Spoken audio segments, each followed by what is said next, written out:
नमस्कार दोस्तों, स्वागत है एक बार फिर आपके अपने YouTube चैनल जीवा स्टडी पर। मैं वरिष्ठ अध्यापक मुकेश कुमार जांगड़ आपका स्वागत करता हूं। तो अपन जो इतने दिन जो मैथ की जितनी भी क्लास देख रहे थे, आपका सपोर्ट भी अच्छा रहा है, उनको व्यू भी 10-10 हजार से ज्यादा आ चुके हैं। तो उनमें अपन जो कलाम के जो टेस्ट थे वो ज्यादातर देख रहे थे, जो एक फिक्स पैटर्न पर चल रहे थे। फिक्स पैटर्न मतलब क्वेश्चन सेम आ रहे थे, सेम टॉपिक से एक जैसे सी जो है कॉन्सेप्ट थे।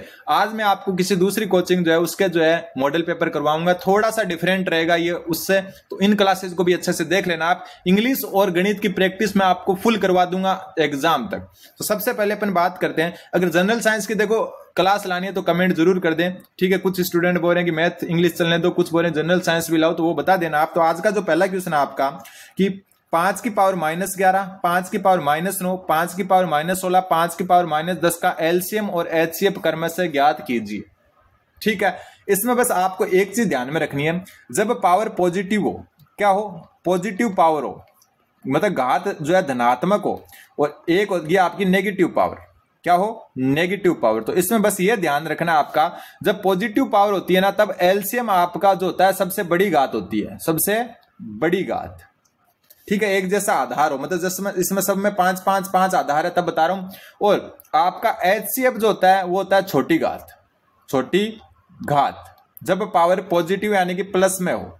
जब पावर नेगेटिव माइनस में होती है ना, तब एलसीएम जो होता है ना वो हमेशा जो होता है छोटी घात होती है, जो भी सबसे छोटी घात होती है वो। और एचसीएफ हो जाता है बड़ी घात, मतलब माइनस को नहीं देखना अपने को, बस बड़ी घात देखनी है माइनस के हटा के। जैसे ये क्वेश्चन है, इसमें देखो नेगेटिव है सब में पावर, तो नेगेटिव पावर है, इसका मतलब एलसीएम तो हो जाएगा सबसे छोटी घात और एचसीएफ हो जाएगा सबसे बड़ी घात। तो सबसे छोटी घात कौन सी है, 9। तो 5 की पावर -9 क्या हो जाएगा आपका, ठीक है। माइनस को नहीं देखना कि -9 छोटा होता है या -11, वो नहीं देखना, सिर्फ माइनस को छोड़ के नंबर को ही देखना अपने को। तो सबसे छोटी घात है आपकी 9, तो छोटी घात क्या हो जाएगी, एलसीएम, और पहले एलसीएम ही लिखना है, तो एलसीएम हो जाएगा आपका 5 की पावर -9। क्या हो जाएगा, 5 की पावर -9।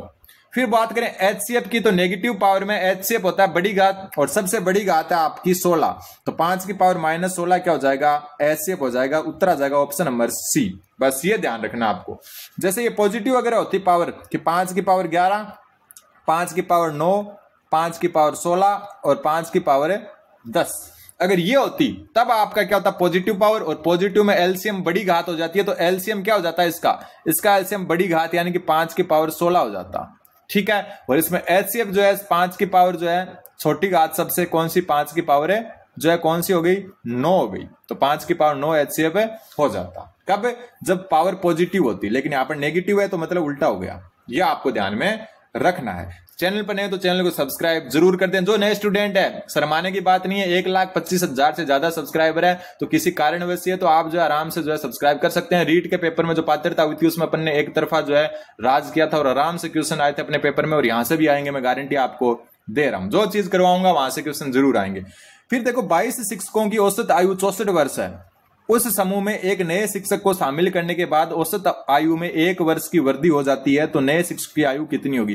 वैसे शिक्षक जो होता है 60 वर्ष में रिटायर हो जाता है, पता नहीं इन्होंने क्या अलग ही जो है लगा दिया, ठीक है, पता मजाक कर रहा हूं। ये 22 शिक्षक है, उनकी औसत आयु 64 वर्ष है। उस समूह में एक नए शिक्षक को शामिल करने पर औसत आयु 1 वर्ष की वृद्धि हो जाती है, तो नए शिक्षक की आयु कितनी है। इस क्वेश्चन को मैं 2 तरीकों से कराऊंगा आपको।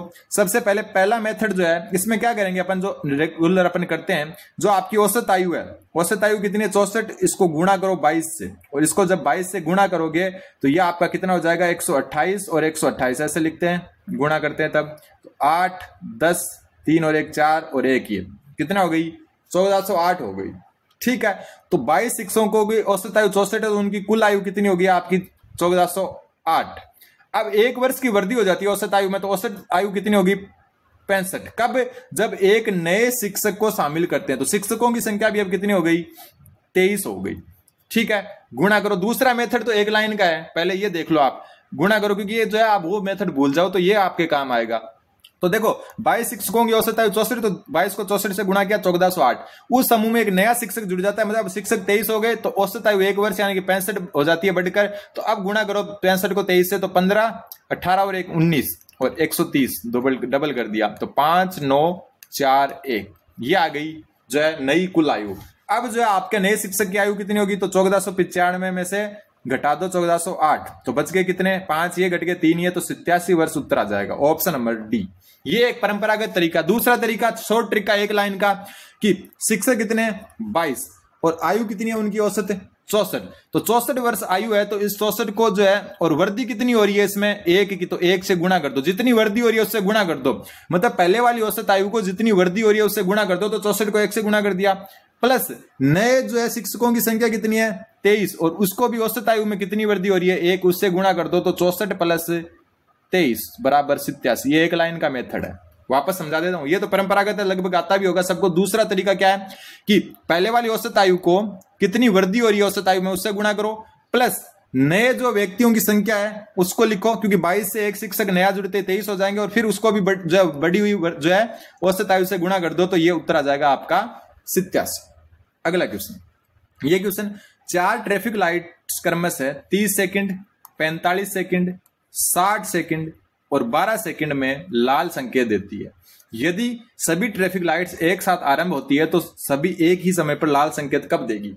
तो एक तो इसका क्या होगा, आपका एलसीएम निकालना होगा, एक तो वो तरीका होगा। दूसरा मैं आपको बता चुका कि किस दिन जो है चारों संख्याओं में जो है कौन से ऑप्शन में भाग जा रहा है। 30 का भाग इसमें जा रहा है, इसमें जा रहा है, इसमें जा रहा है, 30 का सब में जा रहा है। 45 का भाग या तो इसमें जा रहा है, इसमें नहीं जा रहा, इसमें नहीं जा रहा, या इसमें जा रहा है 45 का भाग। ठीक है, ये देखो आप सबको देखो, 30 का तो सब में जा रहा है, लेकिन 45 का भाग सिर्फ इन 3 में ही जा रहा है, 2 में सॉरी। अब 60 का भाग, 60 का इन दोनों में जा रहा है, लेकिन 120 का भाग देखो, 120 का भाग सिर्फ ऑप्शन डी में जा रहा है, तो उत्तर हो जाएगा 360। मतलब ये जो चारों संख्याएं दी हुई है ना, इनका चारों का भाग जाना चाहिए। तो एकमात्र 360 ही ऐसी संख्या है जिसमें चारों का भाग जाता है, तो ऐसे अपन जो है उत्तर के तक पहुंच सकते हैं आराम से। दूसरी बात, एलसीएम निकालो। एलसीएम निकालोगे तो 30, 45, 60 और 120। और यहां मैं आपको ये जो है सलाह देना चाहूंगा कि 2 से शुरू कभी मत करना, 2 से शुरू करोगे तो लंबा चला जाएगा। इससे अच्छा ऐसी संख्या ढूंढो जिसका चारों में भाग जा रहा है, और चारों में भाग जाने वाली एकमात्र संख्या आपकी कौन सी है, जो है यहाँ पर 15 का जा रहा है चारों में, तो 15 से कर दो डायरेक्ट ही, तो यहाँ पर 2 बच जाएगा, यहाँ 3 बच जाएगा, यहाँ 4 और यहाँ पर जो है 8 बच जाएगा। अब वापस 2 का दे सकते हो, अब जो है नॉर्मल हो जाएगा ये। ठीक है, वापस 2 का देंगे तो 1 3 1 2, फिर 2 का देंगे तो 1 3 1 1, और फिर जो है आप क्या कर सकते हैं 3 का दे सकते हो। तो यहाँ पर ये 6 हो गया, 6 2 से 12, 12 2 से 24, और 24 15 से गुणा होगा, तो ये जो आपका 60 का 15 को 4 से करेंगे 60 हासिल की 6 30 और 6 36, 360 आ जाएगा। ऐसे निकाल सकते हो, लेकिन दूसरा तरीका है कि सबका भाग देके देख लो। ठीक, अगला क्वेश्चन, क्वेश्चन नंबर 109। जो भी स्टूडेंट नए हैं चैनल को जरूर सब्सक्राइब करें। अभी 15 दिन जो आपके बचे हैं उसमें मैं एकदम अच्छे तरीके से आपको करवाऊंगा। अब है कि एक पुस्तक को उसके अंकित मूल्य के 16/25 पर बेचने पर हानि होती है, तो हमेशा ध्यान रख लेना, अंकित मूल्य के 16/25 है ना, इसका मतलब क्या हो गया, नीचे वाला तो अंकित मूल्य हो गया, ठीक है, और ऊपर वाला जो है ये हो गया विक्रय मूल्य। कारण बेचने पर ऊपर लिखा हुआ है ना कि अंकित मूल्य के 16/25 पर बेचने पर, तो इसका मतलब 16 तो क्या हो गया आपका विक्रय मूल्य, और नीचे वाला अंकित मूल्य हो गया। तो पुस्तक के अंकित मूल्य और विक्रय मूल्य का अनुपात, तो अंकित मूल्य तो 25 है और अनुपात विक्रय मूल्य 16 है, तो इसे कटेगा नहीं, तो उत्तर ऑप्शन नंबर यही आ जाएगा। मोस्ट इंपोर्टेंट और सबसे जो है आसान तरीके से आप इसको कर सकते हो। ठीक है, उल्टा कर दो बस, अंकित मूल्य के 16/25 पर बेच रहा है तो उल्टा करके अनुपात लिख दिया, कटता तो काट देते लेकिन कट ही नहीं रहा है। यह भी एक अच्छा क्वेश्चन है। Question number 110। रमेश का वेतन रमन के वेतन से 20% अधिक है, तो मान लो कि रमन का वेतन जो है 100 मान लेते हैं, तो रमेश का वेतन कितना होगा, तो रमेश का वेतन जो है रमन के वेतन से 20% अधिक है, यानी कि 120 हो गया। ठीक है, यदि रमेश 33,750 रुपए बचाता है, मतलब वो इतने सेविंग कर लेता है जो उसके वेतन का 75% है, तो रमन का वेतन ज्ञात करो। तो अपन बात कर चुके हैं, रमन का वेतन 100 है, रमेश का 120 है। ठीक है, अब ये क्या बोल रहा है कि रमेश जो है 33,750 रुपए बचा लेता है जो उसके वेतन का 75% है, तो रमन का वेतन ज्ञात करो। रमेश बचाता है और रमन का वेतन बताना है, और रमेश का वेतन 120 है और 120 में से 75% वो बचा लेता है, तो 75/100 करो। 1 0 से 1 0, 2 5 के पाड़े से 2 बार, और ये 5 के से 1, और बच गए 2 15 बार। ठीक है। और ये 2 के पहाड़े से 6 और 15 छक्का हो गया 90। ये 90 बचा लेता है। क्या बोला कि 33,750 रुपए बचाता है जो उसके वेतन का 75% है रमेश। तो रमेश का वेतन जो 120 है और 120 का 75% 90 होता है। मतलब वो 90 जो बचाता है वो किसके बराबर है? 33,750 के बराबर है। अब बोला कि रमन का वेतन बताओ, तो रमन का वेतन 100 यूनिट है, तो 33,750 भाग 90 और गुणा 100 कर दो बस। 10 से 10, ये 9 के पहाड़े में आ जाएगा 3 बार 27, बच गए कितने जो है 27 6 67 आ जाएगा 7 बार, 63 बच गए 4 45 आ जाएगा 5 बार। तो 37,500 रुपए क्या हो जाएगा इसका जो है वेतन हो जाएगा। किसका? रमन का 37,500। Option number D. नहीं समझ में आया? पीछे जाके धीरे से वापस देखो, समझ में आ जाएगा। अगर 2 गुना से देख रहे हो तो 1 गुना से देखो। अब देखो ये क्वेश्चन थोड़ा सा बड़ा क्वेश्चन है। एक कार पहले 272 किलोमीटर की दूरी 40 किलोमीटर प्रति घंटा की औसत चाल से और अगले 85 किलोमीटर की दूरी 50 जो है किलोमीटर प्रति घंटा की औसत चाल से तय करती है। तो पूरी यात्रा के लिए औसत चाल ज्ञात कीजिए। अगर दूरी बराबर होती तब तो ज्यादा लफड़ा होता ही नहीं, लेकिन यहाँ पर दूरी बराबर नहीं है तो अपने को एक फॉर्मूला हमेशा याद रख लेना, चाल बराबर है दूरी बट्टा समय। चाल बराबर है दूरी बट्टा समय। यहाँ दूरी दी हुई है, चाल दी हुई है, मतलब समय निकालो पहले। तो पहले समय निकालेंगे तो समय बराबर क्या हो जाएगा? दूरी बट्टा चाल। समय ऊपर चला जाएगा, चाल वापस नीचे आ जाएगी। अब सबसे पहले 272 पहला समय निकालो, समय फर्स्ट निकालो। दूरी कितनी है? 272, चाल 40 की, इसको काटो। तो काटेंगे तो ये आपका जो है पूरा पूरा भाग जाएगा। 6 बार बच गए 3 8 बार और 1 0 लगते 6.8 घंटे लगेंगे पहली चाल में। दूसरी चाल निकालो, समय दूसरा निकालो। दूसरा समय क्या होगा? 85/50 और 85 में 5 का भाग 17 बार जाता है और नीचे 0 होने से एक पॉइंट लग गया, तो ये इतने घंटे चलेगा। ठीक है। अब टोटल टाइम क्या होगा? टोटल टाइम जो आपका हो जाएगा 6.8 + 1.7 यानी 8.5 जो है आपका टोटल टाइम हो जाएगा। अब बोला है कि औसत चाल कितनी होगी, तो औसत चाल समय आ गया टोटल अपने पास, और टोटल दूरी क्या है? टोटल डिस्टेंस या दूरी लिख देते हैं, टोटल दूरी। तो दूरी हो जाएगी 272 + 85 और 272 में 85 जोड़ेंगे तो ये जो है 7 और 8 जोड़ते ही हो जाएगा 35। 357 कितनी हो गई? 357 आपकी टोटल दूरी हो गई। अब अपने को औसत चाल बतानी है, तो मतलब औसत चाल क्या होगी कि कुल दूरी में कुल समय का भाग दे दो, तो ये दूरी और बट्टा में समय 8.5। ठीक है। पॉइंट हटा के ऊपर 0 लिख देंगे और बट्टा में 85। ठीक। अब देखो ये इससे कट जाएगा 85 से जो है लगभग कितनी बार कटेगा? ये 8 85 जो है 340 में जाएगा 4 बार, तो ये 4 बार गया 300 जो है 40 में, बच गया 17 17 में जाएगा 2 बार, तो ये 42 उत्तर जाएगा आपका ऑप्शन नंबर बी। 42 जो है किलोमीटर प्रति घंटा औसत चाल है। ठीक है। दूसरी बात देखो ये अलग कोचिंग के नोट्स हैं, तो पहले वाला पैटर्न अलग था, ये अलग था। दोनों पे चीजें आनी चाहिए आपको। ये थोड़ा लेवल अच्छा है इसका और बड़े क्वेश्चन है, वहां थोड़ा ट्रिकी था और मतलब शॉर्ट में हो रहा था, तो ये आपको ध्यान में रखना है। चलो अगले क्वेश्चन पर। अगला क्वेश्चन 111 हो गए। 112वां क्वेश्चन।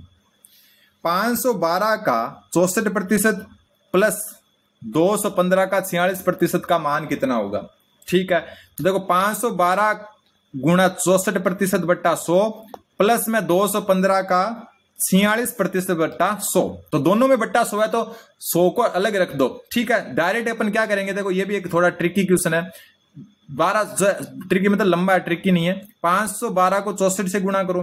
ठीक है। काटना नहीं है अपने को, काटना इसलिए नहीं है, हमेशा ध्यान रख लेना जब बट्टा में 100 हो ना तब काटना नहीं चाहिए, कारण कि लास्ट में जो उत्तर आएगा उसमें 2 मतलब 2 जो है संख्या छोड़ के पॉइंट ही लगाना पड़ेगा, वरना वापस कैलकुलेशन बड़ी हो जाएगी अगर काटना शुरू कर दिया तो। सबसे शानदार तरीका यही होता है, स्मार्ट तरीका, कि आप जो है काटो मत। अगले बट्टा में जो है 0 वाली संख्या में तो 10 100 1000 है, तो नहीं काटोगे ना तो गुणा करके बस 100 का भाग देना बहुत आसान होता है। 2 संख्या छोड़कर पॉइंट लगाना होता है, वरना मैं मान लो इसको 2 के पहाड़े से काट देता, 512 को इसको 50 कर देता, फिर 64 को 32 करके इसको 25 कर देता, तो बहुत ज्यादा कैलकुलेशन हो जाती।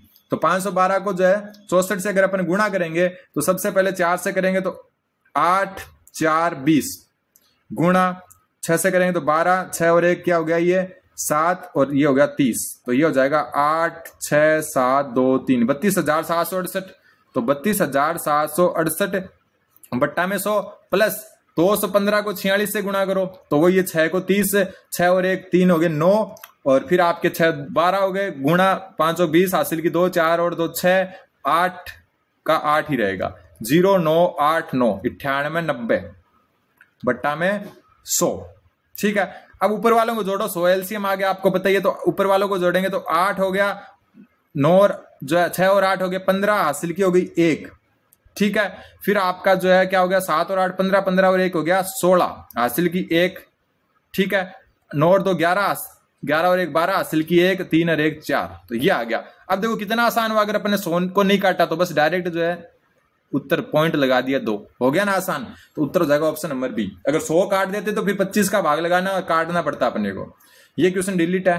कारण ये डिलीट होने का कि यहाँ पर एक्स वाई एक व्यवसाय आरंभ करते हैं। एक्स 8,000 रुपए का निवेश करता है, 6 महीने बाद जेड 6,000 रुपए का निवेश करता है, वाई का कोई बताया नहीं है इसमें, तो ये क्वेश्चन डिलीट हो जाएगा। वाई की जो है लिखना भूल गए हैं। फिर एक वस्तु का विक्रय मूल्य 1690 रुपए है, यदि 35% की छूट दी जाती तो वस्तु का अंकित मूल्य कितना था। मतलब एक वस्तु को जो है बेचते हैं कितने रुपए में, 1690 रुपए में, 35% की जो है छूट दी जाती है, मतलब 35% छूट देने के बाद में उसको 1690 रुपए में बेचते हैं, तो वस्तु का अंकित मूल्य क्या है। मान लो कि अंकित मूल्य क्या है, हमेशा इसमें 100 ही मानो। अंकित मूल्य क्या था इसका, 100 था। छूट दे दी 35% की, तो छूट 35 की हो गई, और 35 की छूट दी तो विक्रय मूल्य कितना होगा, तो विक्रय मूल्य हो जाएगा आपका 65।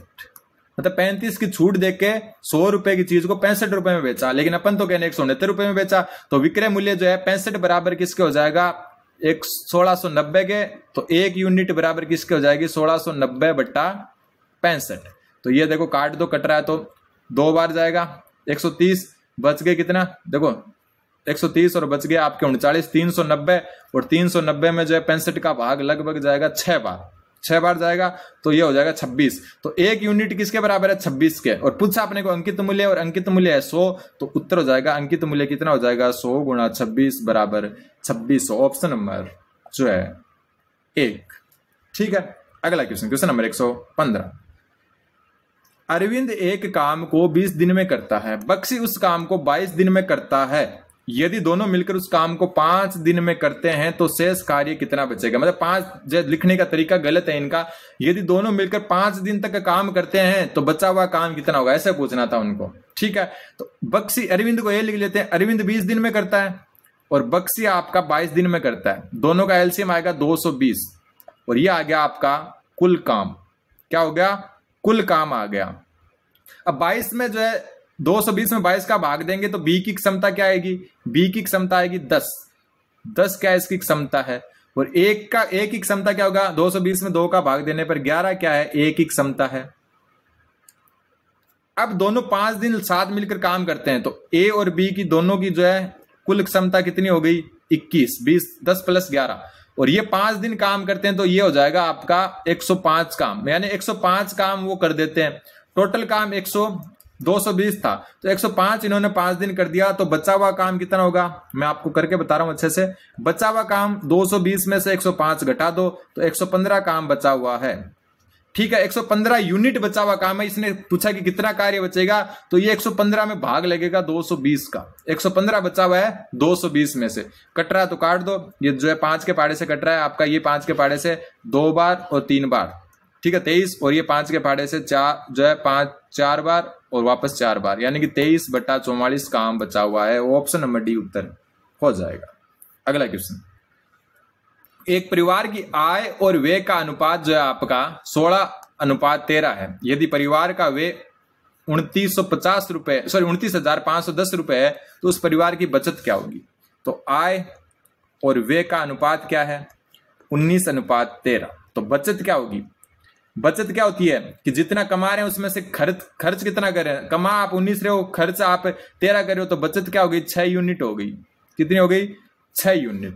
अब इसने क्या बोला, परिवार का व्यय आपका 29,510 रुपए, तो यहां पर तो अपन क्या करें, व्यय क्या है 13, तो मतलब 13 यूनिट जो है वो किसके बराबर होगी, 29,510 के।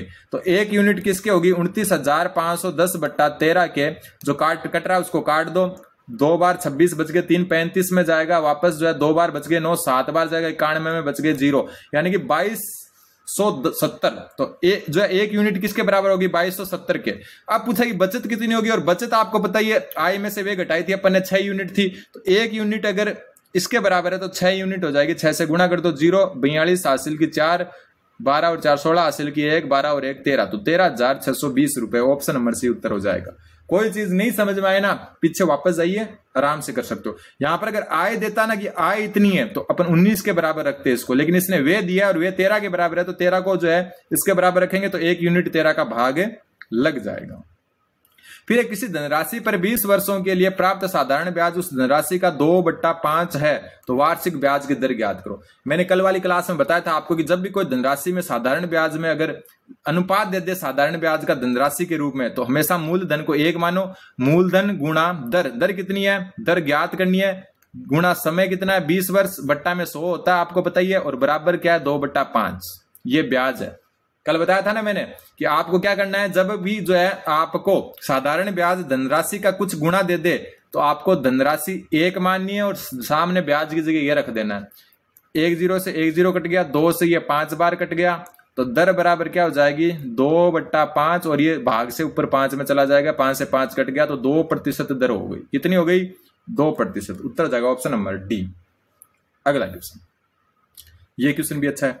अमोल ने अपने उत्पादों का मूल्य 20% बढ़ा दिया। मान लो कि अमोल कोई भी चीज बेच रहा था, 100 रुपए था पहले, उस पर 20% बढ़ा के 120 कर दिया।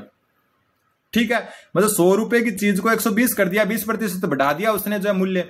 न लाभ और न हानि के आधार पर उत्पादों को बेचने के लिए उन्हें कितनी छूट देनी होगी। मतलब उसने 100 से बढ़ाकर 120 रुपए कर दिया मूल्य, लेकिन वो लाभ और हानि कुछ नहीं कम, मतलब ना तो लाभ कमाना चाहता है ना हानि में जाना चाहता है, बराबर रुपए में बेचना चाहता है, तो अमोल को कितनी छूट देनी होगी।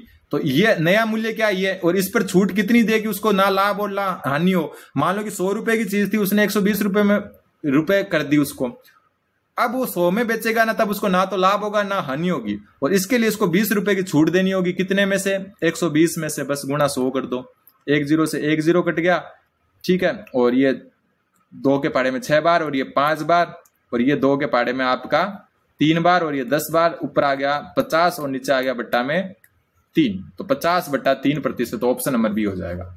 वापस मैं बता दूं, अमोल ने अपने उत्पादों पर 20% जो है बढ़ा दिए, मतलब अपने मुझे मूल्य है 20% बढ़ा दिया। मान लो 100 रुपए का था, उसको 120 का कर दिया। अब वो न तो लाभ और न हानि के आधार पर बेचना चाहता है, तो उसे कितनी छूट देनी चाहिए।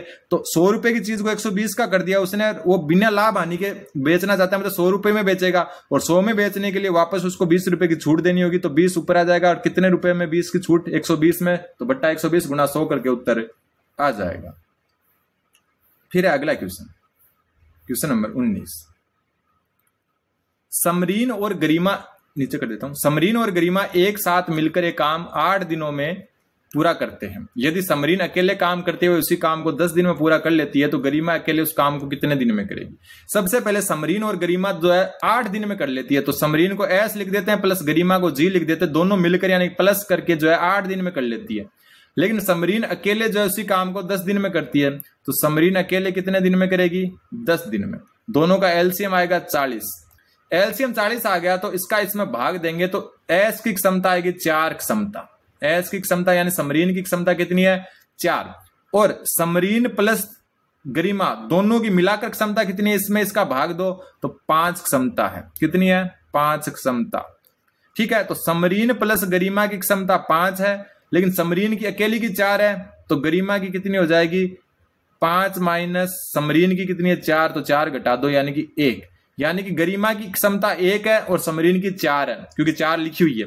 अब बोला कि गरिमा अकेले उस काम को कितने दिन में करेगी, तो कुल काम यहां पर आता है, जो एलसीएम होता है उसको कुल काम कहते हैं, तो कुल काम 40 है, और गरिमा का जो है आपका गरिमा की अकेले की क्षमता 1 है, तो 40 में 1 का भाग देंगे तो उत्तर आएगा 40। Option number D. अगला क्वेश्चन, नीचे दिया गया जो ग्राफ है, कंपनी द्वारा वर्ष 2001 से 2007 के दौरान आयात की रकम से उस कंपनी की निर्यात की रकम का अनुपात दर्शाता है। ये आपका जो है क्या है दिया हुआ है एक अनुपात, जिसमें ये जो यहाँ पर ये दिए हुए हैं ये क्या है आयात और निर्यात का अनुपात है। अब क्वेश्चन क्या पूछा यहां से, देखो अच्छे से करवाऊंगा मैं, क्या ये आयात और निर्यात का जो है अनुपात है कि किस वर्ष कितना है। देखो एकदम नॉर्मल क्वेश्चन है, देखने में डेंजर लग रहा है। यदि वर्ष 2002 में कंपनी का आयात 260 करोड़ रुपए था, तो वर्ष 2002 में कंपनी का निर्यात क्या था, और अपने को इसमें क्या दिया हुआ आयात निर्यात का अनुपात दिया हुआ है। तो ये आयात निर्यात का अनुपात मतलब पहले आयात आएगा और बट्टा में निर्यात, यही तो अनुपात दिया हुआ है अपने को। ठीक है, और 2002 की बात हो रही है तो 2002 में आयात और निर्यात का अनुपात क्या था? 0.8 था ना? बिल्कुल। अब आयात 260 करोड़ है, निर्यात ज्ञात करो, तो आयात की जगह 260 लिख दो और निर्यात की जगह निर्यात रहने दो और बराबर क्या हो जाएगा? 0.8। अब निर्यात भाग से ऊपर चला जाएगा और यहां से 0.8 नीचे चला आएगा, तो निर्यात बराबर क्या हो जाएगा? 260/8। ठीक है, ये नीचे आ गया और ये यहां चला गया, भाग से गुणा में और गुणा से भाग में। 0.8 सॉरी 0.8 हो गया। अब जो है इसमें क्या करेंगे? पॉइंट हटाएंगे तो ऊपर एक 0 और लग जाएगा, बट्टा में 8 आ जाएगा। अब भाग दो, 24 में 3 बार जाएगा, बचे 2, 20 में जाएगा 2 बार, बचे 4, 45, तो 325 करोड़ का निर्यात था। ऑप्शन नंबर ए उत्तर हो जाएगा। एकदम इजी क्वेश्चन था ये। ठीक है, उम्मीद है आपको समझ में आएगा। चैनल पर नए तो चैनल को सब्सक्राइब करें। इंग्लिश की क्लास सुबह कल आ जाएगी। धन्यवाद, बने रहे जीवा स्टडी के साथ।